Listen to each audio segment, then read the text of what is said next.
இந்த ரமலான் நாளுடைய ஹகீகத்தை நானும் நீங்களும் எப்ப விளங்கிக் கொள்வோம் தெரியுமா? நானும் நீங்களும் அனலைஸ் பண்ணலாம், வேற யாரும் தேவையில்லை.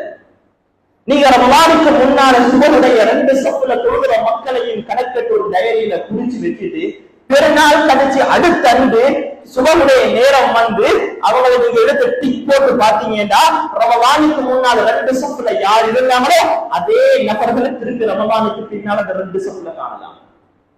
இவ்வளவுதான் வாழ்க்கை, இவ்வளவுதான் ஈமான். மிலானுடைய சீசனுக்காண்டி அமல் செய்யற சமூகம் இல்ல. ஜும்மா முஸ்லிம், ரமலான் முஸ்லிம், பெருநாளுடைய முஸ்லிம், தேவைக்கு மட்டும் முஸ்லிம், ஜனாசாக்கு மட்டும் முஸ்லிம். நாங்க இப்படித்தான் ஈமான வரையறுத்து வச்சிருக்கிறோம். எங்க அமல்களை இப்படித்தான் நாங்க வரையறுத்து வச்சிருக்கிறோம். சீசனுக்கு அமல் செய்யக்கூடிய சமூகம் இல்ல. ரமலான் எப்படி 5 நேரம் பெருக முன்பின் சுண்ணத்துக்குள்ள கடமையோ ரமலான் அல்லாத காலத்திலையும் அதே கடமைகள் இருக்கிறது. மேலான பெரியோர்களே, சகோதரர்களே, எனவே புத்திசாலிகளாக நானும் நீங்களும் உலகத்தில் வாழணும். இதைத்தான் அல்லாஹ் தஆலா எதிர்பார்க்கிறார்.